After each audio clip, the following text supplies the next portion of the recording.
Okay, since so many people have been requesting an English version of how a poster and Instagram user catfish me, I decided to just write out the whole story so it's easier to explain and less complicated to tell.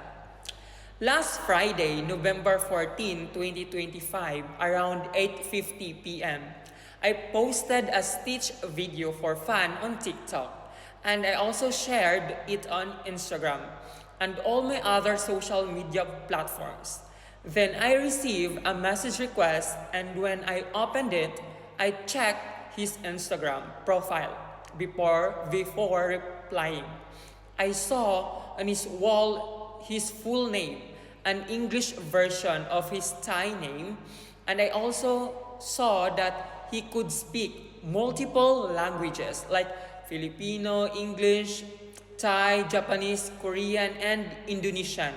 So I got curious and thought, wow, that's impressive. He knows so many languages. I stalked his I stalked his post as well, and so he really looked Thai.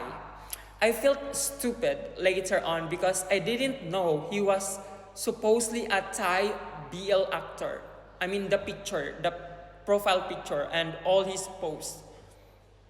And if I had known, I would have realized immediately that he was a poser because the only Thai BL actors I know are mostly from GMM TV like Nanon, Tay, New, Force, Book, Jimmy C, Gemini Fort, and others. Anyway, I replied to his message because what he sent was my Stitch video and he even commented on the original.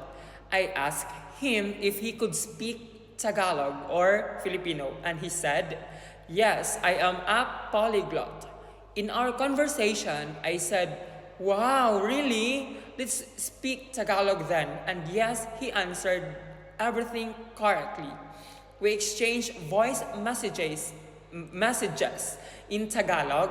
I tested him to see how well he could really speak it, and he responded perfectly. Next, I asked for an English to Thai conversation, and he impressed me even more because he spoke Thai fluently, like 100% natural, like the pronunciation. And when he spoke English, his grammar and pronunciation were almost perfect. That's when I fully believed he was really Thai. I also told him I wanted to learn Thai because it would be useful in school, and when talking to Thai locals, he said he would help teach me Thai. And I agreed because it would help me practice. Because he really is fluent in speaking Thai, like the tone, pronunciation, diction, and everything, like 100% natural, he can speak Thai. In our conversation, he even sent long voice messages about 1 to 2 minutes each. And he really got to me because his messages and voice notes made it seem like he liked me and wanted to date me. Our topic shifted from learning Thai to personal matters when he suddenly asked, "Haven't you seen anybody yet?" Like, ha ha ha.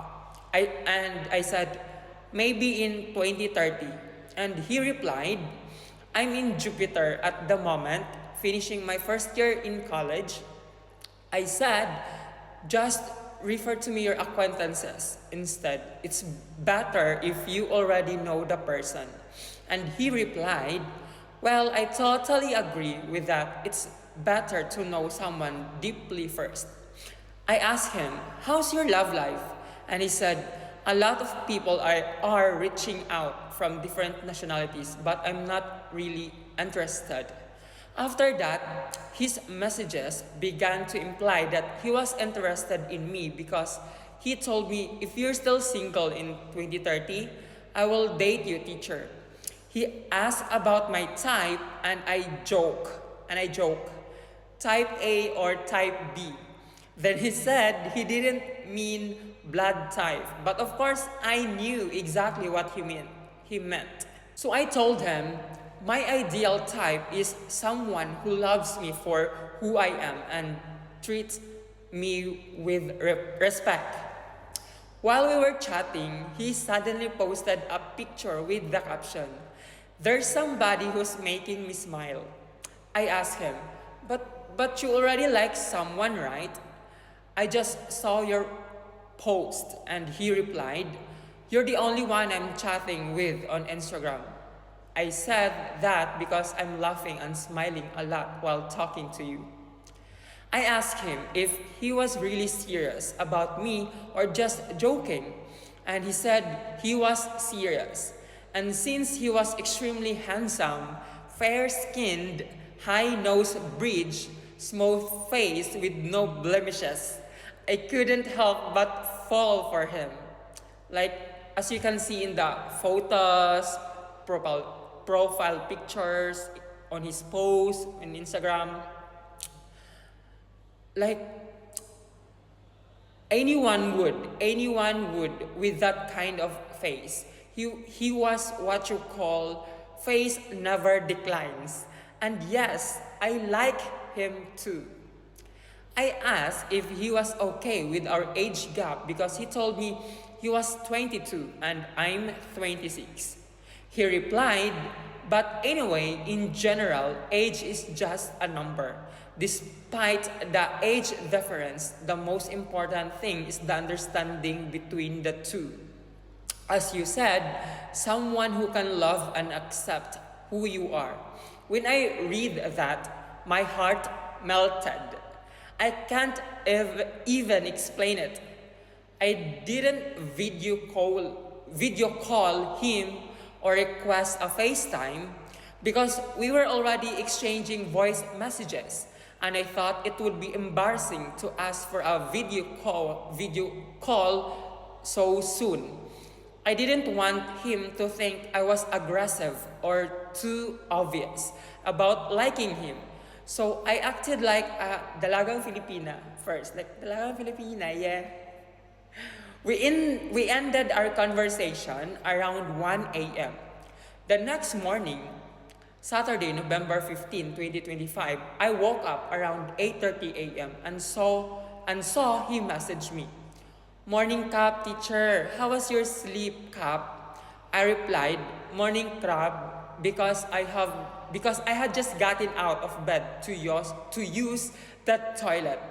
Then I noticed he was changing message reactions on purpose to get my attention.